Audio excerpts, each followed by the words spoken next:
이 설 연휴임에도 불구하고 국내외로 우리의 마음을 무겁게 하는 많은 일들이 일어났습니다. 이 국내외로 항공기 사고가 연이어 일어났다라는 것을 이 뉴스 보도로 보았습니다.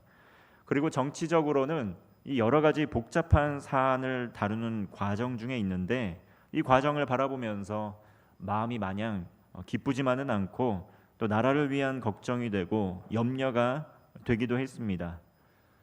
이 교회를 돌아보면 또한 이 새해가 되었지만 또 사랑하는 이들을 먼저 떠나보내고 슬픔을 간직한 분들도 계시고, 또 연로하신 부모님으로 인해서 또 그리고 개인적인 건강 악화로 인해서 어려움을 겪고 계시는 환우들도 계십니다. 그러니까 이러한 일들을 바라보면서 이 새해가 되었음에도 불구하고 정말 희망과 소망을 바라보지 못하고 또 마음이 무거워지고 낙심이 되기도 합니다. 어찌 보면 우리에게 늘 기쁨만 주는 일들이 일어나지는 않습니다. 이 삶 속에서 이러한 일들이 끊임없이 우리의 삶에서 일어나고 있다는 것이죠. 그러므로 이 세상을 살아가는 동안 우리가 정말 마음과 생각을 지키면서 살아가는 것이 녹록하지 않다는 것을 알게 됩니다. 그리고 그것을 통해서 우리가 고백하게 되는 것은 우리 스스로의 힘과 지혜만으로 이 세상을 살아가기에 정말 역부족이다라는 것을 느끼게 되고 고백하게 됩니다. 오늘 시편은 다윗의 시편입니다. 이 광야와 같은 인생길을 살아가면서 다윗은 길을 잃지 않고 또 방황하지 않고 늘 하나님을 찬양하고 감사하며 살 수 있는 비결, 이 복을 누리며 살 수 있는 비결을 오늘 시편 말씀을 통해 증거하고 있습니다. 그것은 무엇이냐면 하나님을 경외하며 하나님을 의지하는 삶을 사는 것입니다. 이 상황과 환경이 어찌하였던 것 간에 하나님을 경외하고 하나님을 의지하는 삶을 사는 것입니다. 하나님을 의지하는 방편으로서 이 다윗은 하나님을 경외하는 마음으로 말씀에 귀를 기울이며 늘 그랬듯이 하나님께 간절하게 기도합니다. 먼저 다윗은 하나님을 경외하는 마음으로 하나님의 도움을 요청하며 기도합니다. 2절의 말씀입니다. 나의 하나님이여, 내가 주께 의지하였사오니 나를 부끄럽지 않게 하시고 나의 원수들이 나를 이겨 개가를 부르지 못하게 하소서. 이 다윗은 하나님을 먼저 나의 하나님이라고 부릅니다. 여기서 쓰인 이 하나님, 이 원어로는 엘로힘입니다. 여기서 쓰인 이 하나님이라는 단어는 원어로는 엘로힘인데 이 전능하신 하나님이라는 뜻입니다. 강하고 능하신 하나님, 엘로힘이신 하나님입니다. 초월적인 능력을 가지신 분이라 그 누구와도 비교할 수 없는 하나님의 이름을 부르고 있는 것입니다. 이 다윗은 이 전능하신 하나님, 그 하나님을 나의 하나님이라고 고백을 하고 있습니다. 이 사람은 힘을 얻기 위해서 이 누군가를 의지합니다. 힘을 본능적으로 힘을 의지하게 됩니다. 세상에서는 권력을 얻기 위해서 많은 일들이 일어납니다. 일터에서도 더 많은 권력을 얻고 더 많은 힘을 얻기 위해 암투가 일어나고, 나라 안에서도 그렇고 나라와 나라 사이에서도 이 서로 힘을 차지하기 위해서, 권력을 얻기 위해서 갈등과 분쟁이 지금도 일어나고 있습니다. 이 때문에 서로 경제 보복이 일어나기도 하고 또 급기야는 전쟁을 일으키기도 합니다. 이 모든 것 권력을 차지하기 위해서입니다. 그러나 권력 다툼 때문에 분쟁이 일어나고 갈등이 일어납니다. 이 그리스도인들은 그러므로 진정한 권력, 진정한 힘의 근원, 진정한 힘의 원천이 어디인지를 늘 기억하는 것이 중요합니다. 다윗은 이렇게 이야기합니다. 나의 하나님, 전능하신 하나님, 그분이 나의 하나님이라 힘의 근원이 바로 하나님께로부터라고 고백을 하고 있는 것입니다. 눈에 보이는 것, 수치화할 수 있는 것, 분별이 가능합니다. 이 판단할 수 있습니다. 그러므로 눈에 보이는 것에 자연스럽게 마음이 이끌리는데, 이 하나님은 눈에 보이지 않기 때문에 이 보이지 않는 하나님을 의지하고 그 하나님을 따르는 것이 쉽지는 않습니다. 그러나 눈에 보이지 않는 영적 세계에서 일어나는 이 권력 다툼은 눈에 보이는 것보다도 훨씬 더 중요하고 훨씬 더 의미가 있습니다. 왜냐하면 세상을 이끌어가는 그런 원리가 바로 이 영역 가운데 있기 때문입니다. 감지하기가 너무나 어렵습니다. 그런데 눈에 보이지 않는 이 이면의 세계에서 역사하는 마귀가 이 부분을 공략하는 것이죠. 눈에 보이지 않기 때문에 정말 교묘하게 보이는 것들을 통해서 사람들을 미혹합니다. 전략적으로 힘의 우위를 가지고 사람들을 속이기 위해 보여지는 것들을 통해 사람들의 마음을 계속 혼란하게 한다는 것이죠. 그렇게 하나님을 신뢰하지 못하게 하고 그렇게 하나님을 떠나도록 미혹을 하는데 바로 눈앞에 보이는 것들을 통해서 그렇게 한다는 것입니다. 전능하신 하나님을 의지하지 못하게 합니다. 눈에 보이는 대상이 전부인 것처럼 믿게 합니다. 하나님이 아닌 다른 대상을 의지하게 만든다는 것이죠. 지금 우리가 굉장히 삶에서 중요하게 여겨지는 모든 것들, 이 눈앞에 바로 보여지는 그러한 것들, 이것이 바로 어찌 보면 마귀가 우리의 마음을 빼앗게 하고 또 전능하신 하나님께 나아가지 못하게 하고 전능하신 하나님을 의지하지 못하게 하는 전략 가운데 이루어지는 것일 수 있다는 것이죠. 그리고 그것들이 우리의 생명줄이 되는 것처럼 마음을 요동케 합니다. 그러므로 그리스도인은 진정으로 전능하신 분, 생명의 주권을 가지신 분, 이 전능하신 하나님께서 정말 하나님만이 진정으로 믿고 따라야 할 분이라는 것을 늘 기억해야 됩니다. 다윗이 먼저 나의 하나님이라고 고백한 것처럼 하나님 한 분만이 우리의 삶의 힘의 근원이 되시고 하나님 한 분만이 진정으로 의지할 수 있는 대상이 된다는 그러한 고백이 우리의 삶 속에서 늘 일어나야 된다는 것이죠. 요한복음 10장 10절은 말씀합니다. 도둑이 오는 것은 도둑질하고 죽이고 멸망시키려는 것뿐이요 내가 온 것은 양으로 생명을 얻게 하고 더 풍성히 얻게 하려는 것이다. 도둑이 오는 것, 이 도둑질하고 죽이려는 것입니다. 그러나 예수님께서 오신 것 무엇입니까? 양으로 생명을 얻게 하고 더 풍성히 얻게 하려는 것이죠. 전능하신 하나님께서 그 아들 예수 그리스도를 이 땅에 보내주셨습니다. 생명을 얻게 하고 더 풍성히 얻게 하기 위해서 예수님을 보내주신 것이지 예수님을 믿고 더욱더 어려운 삶을 살라고 보내주신 것이 아니라는 것입니다. 하나님 이외의 다른 신들, 다른 권력자들, 특별히 공중의 권세 잡은 자 악한 마귀는 죽이고 멸망을 시키려는 것이 주특기입니다. 그래서 눈앞에 이끌리는 것, 눈앞에 보여지는 것을 최우선 순위의 삶의 목적으로 추구하게 해서 결국은 그것을 통해 생명이 끊어지게 하는, 멸망시키게 하는 그러한 전략을 가진 것이 바로 마귀가 가진 주특기라는 것이죠. 인간의 욕심과 탐욕을 자극해서 결국은 끝 마무리에 사망의 그 권세 아래 굴복시키는 것이 바로 이 마귀의 그런 전략입니다. 그러나 전능하신 하나님, 그 하나님께서는 예수 그리스도를 이 땅에 보내주셔서 정말 더욱더 우리가 풍성한 삶을 살아갈 수 있도록 예수님을 보내주신 것입니다. 예수님께서 이 땅에 오신 것, 생명을 얻게 하고 더 풍성히 얻게 하려 하시기 위해서입니다. 우리가 믿음을 갖고 주님과 함께 교제하면서 정말 말씀과 기도의 힘을 쓰는 가운데 하나님의 보호하심과 하나님의 도우심을 경험할 수 있다는 것이죠. 다윗은 하나님을 경외하며 하나님을 의지합니다. 하나님께 도움을 구합니다. 다른 어떤 것이 아니라는 것이죠.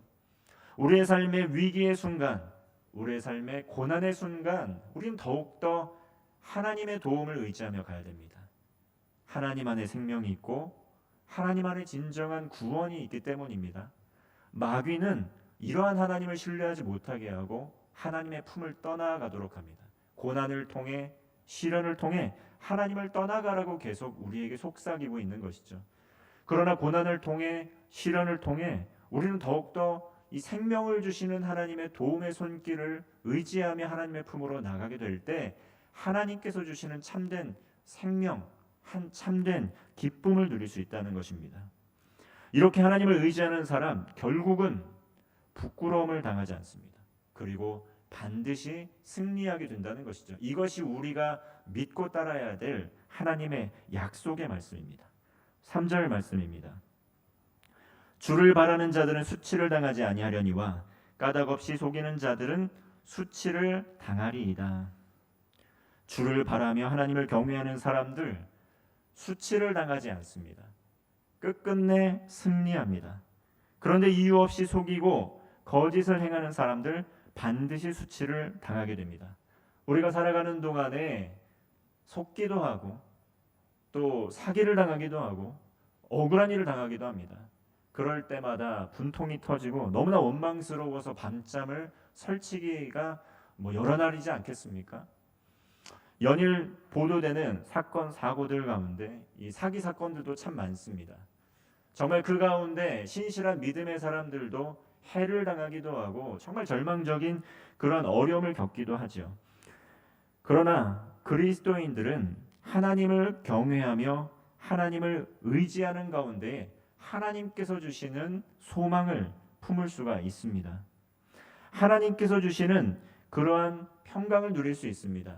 그러므로 그러한 하나님을 의지하는 사람들 결코 수치를 당하지 않고 하나님께서 높여주시고 하나님께서 일으켜 세워주신다는 것입니다. 이사야 26장 3절의 말씀입니다. 주께서 심지가 견고한 자를 평강하고 평강하도록 지키시리니 이는 그가 주를 신뢰함이니이다. 우리의 마음속의 평강이 언제 사라집니까? 이것이 끝이다, 이것이 마지막이다 라는 절망감이 우리의 삶을 휩싸이게 될 때 우리는 평강이 사라지게 되는 것을 보게 됩니다. 살아가는 동안 불안과 염려와 걱정을 주는 요소들이 참으로 많습니다. 연일 보도되는 뉴스 기사들, 국내외로 일어나는 다양한 일들 전 세계적으로 실시간으로 공유되고 있습니다. 이러한 일들이 우리들에게 정말 많은 불안감을 줍니다. 그런데 정말 필요한 염려, 필요한 불안감이 아니라 이 불필요한 염려, 불필요한 걱정을 하게 되는 경우도 너무나 많습니다. 내적인 평강을 빼앗아가고 정말 온전하게 하나님을 경외하고 의지하기보다는 또 다른 대안을 찾아서 또 다른 생명줄을 찾아서 나아가게 한다는 것이죠. 온전하신 하나님, 생명의 하나님, 구원의 하나님만 전적으로 의지하기보다는 또 다른 안전장치를 찾아서 계속해서 헤매이게 됩니다. 그러는 가운데 우리는 마귀의 속삭임, 마귀의 괴교에 빠져들게 된다는 것이죠. 하나님께 집중하지 못한다는 것입니다. 여러 가지 대안들을 많이 만들어 놓느라고 정작 붙들어야 될 하나님을, 집중해야 될 하나님으로부터 멀리 벗어나게 된다는 것이죠. 온전한 믿음으로 하나님을 신뢰하지 못하게 합니다. 그러나 이사야 26장 3절 말씀은 이 심지가 견고한 자들을 하나님께서 평강으로 지켜주신다고 말씀을 합니다. 우리가 불안할수록, 염려가 될수록, 걱정이 우리의 삶을 지배할수록 어떻게 해야 됩니까? 하나님을 예배하는 자리로 나아가서 하나님께 우리의 모든 소원, 간구를, 기도 제목을 주님께 아뢰며 하나님의 뜻을 붙잡고 언약의 말씀을 붙들고 믿음으로 나아가는 것입니다. 먼저 그의 나라와 그의 의를 구하게 될 때 하나님께서 모든 것을 다 이루어 주실 것이다 라고 약속해 주시는 것입니다. 그렇게 하나님을 경외하는 가운데 하나님을 더욱 힘써 말씀을 삶의 기초와 근거로 살아가게 될 때 우리의 모든 기도 제목들이 응답받게 되고 문제들이 해결되는 것을 경험하게 된다는 것이죠. 둘 사이에서 머뭇거리면서 정말 어디에 설지, 이쪽에 서야 될지 저쪽에 서야 될지 갈팡질팡하는 인생이 아니라 정말 하나님을 붙들고 하나님을 경외함으로, 신뢰함으로, 믿음으로 나가게 될 때 하나님께서 주시는 하늘의 평강을 맛볼 수 있게 된다는 것입니다. 다음으로 다윗은 하나님을 경외하는 가운데 삶의 길을 하나님께서 가르쳐 주시기를 기도하고 있습니다. 4절의 말씀입니다. 여호와여 주의 도를 내게 보이시고 주의 길을 내게 가르치소서. 다윗은 여호와 하나님께 주의 도를 보이시고 그 길을 가르쳐 달라고 기도합니다. 이것을 세번역 성경에서 찾아보면 주님의 길, 내가 마땅히 가야 할 그 길이라고 번역을 하고 있습니다. 여러분, 우리 그리스도인의 삶을 살면서 우리가 걸어가야 할 그 길, 그 도의 길, 그리고 마땅히 가야 할 그 길은 무엇입니까? 이 세상을 무엇을 위하여 어떻게 살아가야 할지, 이러한 질문에 대한 답이 성경의 말씀 속에 있습니다. 그래서 다윗은 마땅히 내가 나아가야 할 길, 마땅히 내가 행해야 할 그 길을 보여달라고 기도하는 것이죠. 5절 말씀을 보시면 주의 진리로 나를 지도하시고 교훈하소서. 주는 내 구원의 하나님이시니 내가 종일 주를 기다리나이다. 이 다윗은 어떤 사람을 찾아가서 묻지 않습니다. 다윗은 어떤 누군가 학식이 높은 사람에게 찾아가서 묻지 않습니다. 누구에게 묻습니까? 주의 진리의 말씀 앞으로 나아가서 그 말씀이 나를 지도하고 그 말씀이 나를 교훈할 수 있도록 하나님께 지혜를 먼저 구하였다는 것입니다. 다윗은 진리로 지도해 주시기를 기도하였다는 것이죠.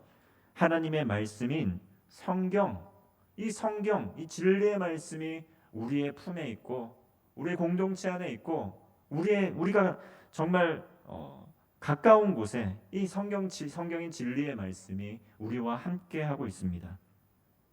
성경의 말씀으로 지도해 주시고 교훈하여 주시기를 기도했다는 것이죠. 말씀이 삶의 기준이 되고 이 말씀이 삶의 가치가 되기를 기도하였다는 것입니다. 그러므로 하나님을 경외하는 사람은 하나님의 말씀을 알아야 한다는 것이죠. 우리가 살아가는 가운데 정말 이 말씀을 얼마나 사랑하고 가까이 하고 또 이 말씀을 알아가기에 힘을 쓰고 있습니까? 정말 말씀을 알기에 성경은 계속해서 힘을 써야 한다라고 하고 있습니다. 이 말씀을 알지 못하고 또한 말씀을 가까이 하지 않고 이 말씀의 뜻을 저절로 알고 깨달을 수가 없습니다. 말씀이라는 학식의 높은 지식을 이야기하는 것이 아니라 이 말씀이 정말 나의 삶에 이루어지기를 바라는 마음으로, 정말 순종하는 마음으로 얼마나 마음문을 열고 이 말씀을 우리의 삶에 초대하고 삶 속에서 이루어지기를 실천하고 있습니까? 이 하나님께서는 성경의 말씀을 통해 그 뜻을 밝히 알려주셨습니다. 우리가 나아가야 할 길, 그리고 마땅히 우리가 행해야 할 길도 가르쳐 주셨다는 것이죠. 우리는 얼마나 그 말씀에, 진리의 말씀 앞에 우리의 삶을 내어드리고 순종하고 있습니까? 이 세상을 살아가는 동안 삶의 이유와 목적을 잃고 방황하게 될 때가 있습니다. 무엇을 위하여 살아가야 하는지, 무엇이 우리의 삶의 이유와 동기의 목적이 되는지, 그것이 혼미해지고 혼란스러워질 때가 있다는 것이죠. 그런데 성경의 말씀으로 다시 한번 돌아가게 되면 이 땅을 살아가는 우리의 삶의 이유와 목적을 분명하게 알려주고 계십니다. 하나님을 영화롭게 하고 영원토록 하나님을 즐거이 여기는 가운데 이 하나님께 영광 돌리는 삶, 하나님과 동행하는 기쁨을 누리는 삶이라는 것이죠.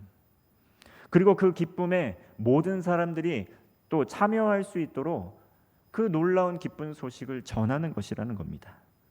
하나님을 경외하는 가운데 매일의 삶에서 말씀을 가까이 하고 삶의 지혜를 하나님께 구하게 될 때 그러한 사람들 하나님께서 지도하시고 교훈하십니다. 마땅히 나아가야 할 길을 재정비하여 주시고 그리고 마땅히 행해야 할 것들을 행할 수 있도록 우리를 또한 교훈하시고 지도하신다는 것입니다. 이 세상을 살아가는 가운데 이 세상 사람 또 그리스도인들조차도 마땅히 행해야 할 것을 행하지 않음으로 말미암아 고난을 당하는 경우가 너무나 많습니다. 성경에서 마땅히 하지 말아야 할 것이라고 그 많은 것들을 행하다가 고난을 당하는 경우가 너무나 많다는 것이죠. 알지 못하기 때문입니다. 그리고 그것을 믿음으로 우리의 삶에 순종함으로 실천하고 있지 못하기 때문입니다. 하나님을 경외하는 가운데 하나님의 말씀을 경청하는 가운데 우리가 마땅히 나아가야 할 길을 알게 되고 또 하지 말아야 할 것을 알게 되고 또 행해야 될 것 또한 알게 됩니다. 하나님께서 우리에게 매일의 삶 속에서 말씀을 통해 그 길을 가르쳐 주십니다. 그러므로 말씀은 정말 다윗이 고백했던 것처럼 우리의 발의 등과 또 등불과 같습니다. 주의 말씀은 내 발의 등입니다. 말씀은 나침반과 같습니다. 인생의 내비게이션과 같다는 것이죠. 삶의 이유와 목적, 이 방향을 하나님의 말씀을 통해 우리는 발견할 수 있습니다. 특별히 우리 교회는 이 매일 성경을 날마다 묵상을 하고 있습니다. 일정 분량의 말씀을 묵상하면서 정말 날마다 하나님께서 주시는 영의 양식, 그 은혜를 또 깨달으며 또 은혜를 누리며 기도를 하고 있습니다. 그러는 가운데 이 매일의 삶에서 간증이 생겨나는 것을 경험하는 분들이 많습니다. 다윗과 같이 주께서 진리의 말씀으로 지도하시고 교훈하여 주시기를 간구하는 가운데 이 하나님의 뜻이 우리의 뜻이 하나님의 뜻으로 맞추어지게 되고 이 어느덧 인생 가운데 정말 실타래같이 얽혀있던 모든 문제들이 더 이상 문제가 되지 않고 또 하나님과 동행하는 기쁨이 회복되는 것을 경험하게 되는 것이죠. 하나님의 말씀에 귀를 기울이고 그 뜻이 우리의 삶에 이루어지기를 기도하는 가운데에 이 어느덧 삶의 열매들이 나타나는 것을 경험하게 된다는 것입니다.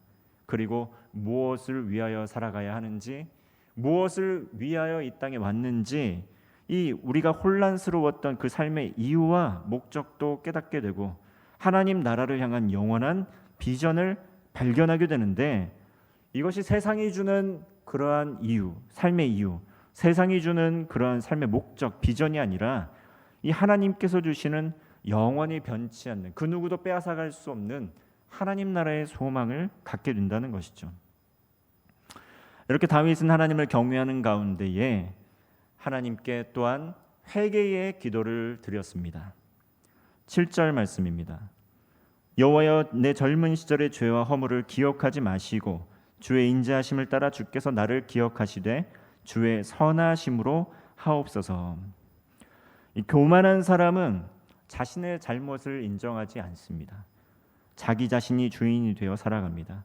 특별히 교만한 사람, 하나님 앞에 교만한 행동을 하게 된다는 것이죠. 하나님 앞에 참으로 교만한 것은 무엇입니까? 하나님의 말씀에 귀를 기울이지 않고 말씀을 들어도 인정하지 않고 회개하지 않는 것입니다.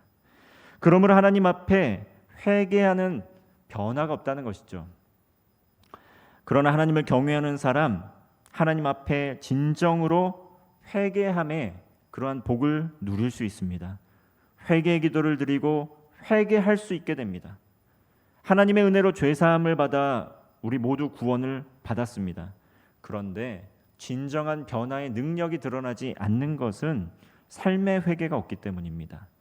과거의 잘못된 습관들, 주님을 닮지 못한 성품들 아직도 여전히 남아있기 때문입니다. 그러므로 그리스도를 닮아가게 힘쓰는 가운데 이 실질적인 삶의 변화가 필요합니다.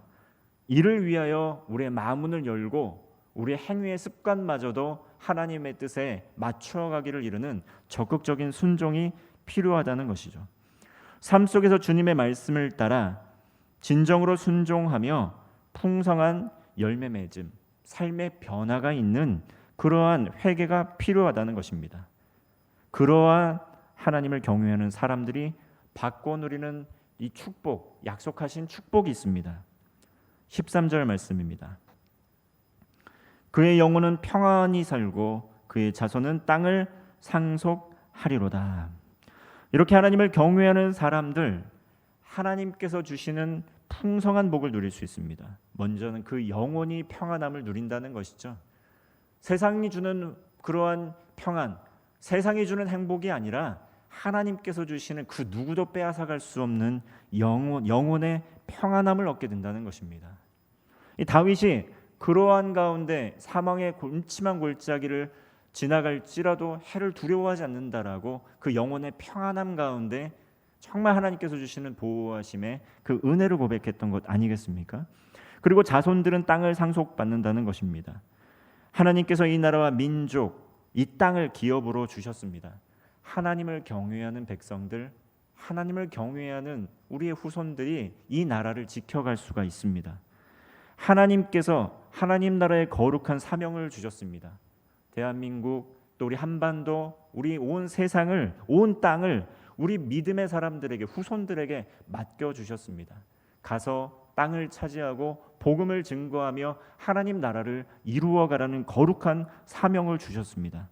이렇게 하나님께서 맡겨 주신 이 땅 가운데서도 허락하신 그 땅을 상속받아서 정말 하나님 나라 이루어가는 그 복을 누리는 가운데 또 누리고 베푸는 삶을 살아갈 수 있다는 것입니다. 또한 하나님께서 또 한 가지 축복을 약속하여 주십니다. 14절 말씀은 우리 함께 합독하겠습니다. 14절입니다. 여호와의 친밀하심이 그를 경외하는 자들에게 있으며 그의 언약을 그들에게 보이시리로다. 하나님을 경외하는 사람들, 하나님과 친밀한 교제와 사귐을 할 수 있습니다. 인생을 살아가는 가운데 언제 외롭습니까? 사람이 없기 때문이 아닙니다. 주변에 말할 수 있는 사람이 없기 때문이 아닙니다. 친밀한 대상이 없고 정말 소외감을 느낄 때 외로움을 느낍니다. 세상에 홀로 남겨진 것 같은 외로움입니다. 오늘날 사람들은 친밀한 관계를 맺는데 어려움을 겪습니다. 그러나 이 친밀함의 부재가 고독함과 외로움을 낳고 있다는 것이죠. 그러나 하나님과의 관계 회복으로부터 이 모든 관계 회복이 시작된다는 것을 우리는 기억해야 됩니다. 먼저 하나님을 경외하는 가운데 말씀에 귀를 기울이는 삶을 살게 되면 하나님과의 관계 회복이 일어납니다. 하나님의 은혜와 긍휼을 경험하게 된다는 것이죠. 그리고 사람과의 관계도 마찬가지입니다. 하나님과 친밀한 관계를 누릴 때 사람과도 친밀한 관계를 누릴 수 있습니다. 하나님의 사람으로 먼저 사람을 사랑할 수 있게 됩니다.